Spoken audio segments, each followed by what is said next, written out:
Good afternoon, Mr. Garrett. Thank you so much for inviting us back out into your facility. I'm really excited to be here.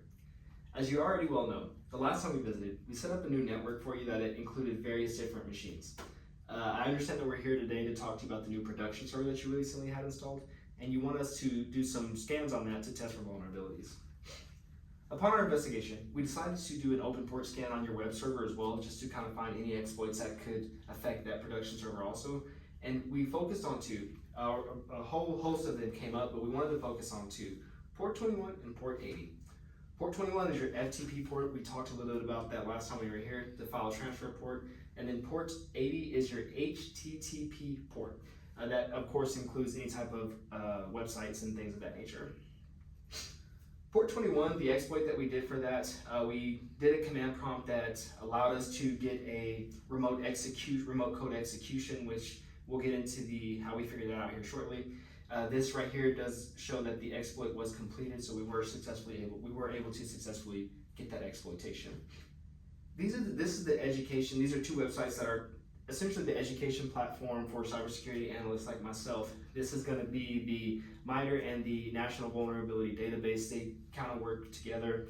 The CVE is the Common Vulnerability Exposures. That gives us a number right here that allows us to look in the National Vulnerability Database at a score.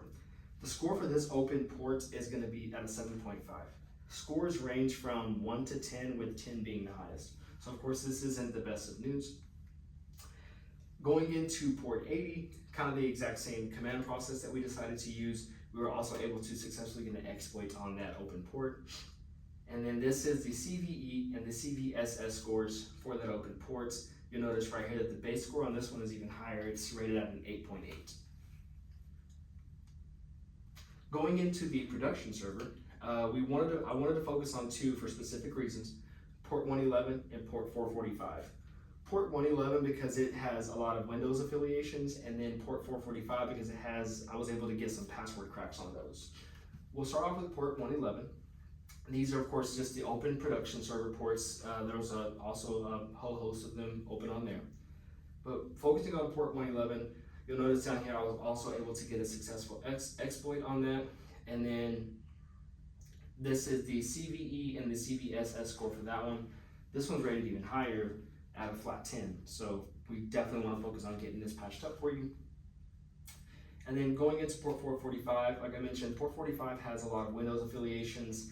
You'll notice right here, this is the CVE and the National Vulnerability Database on this. I wanted to use port 45 also just because of the score on this one. This one's only rated at a 5, but I wanted to show you a specific example as what even a 5 can do as a score on your network. A password crack. I was able to find a password crack through that open port. You'll notice right here that again, this has Windows affiliations, Windows XP affiliations, and then I was able to search exploit password, and next thing that came up was a bunch of open passwords that are on your network. And a lot of these aren't very secure. We definitely want to focus on getting a lot of these fixed. I mean, this one's password is my password.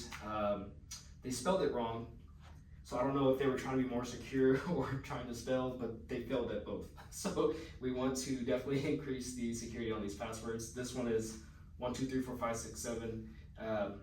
We got to set standards for employees to have stronger passwords, of course.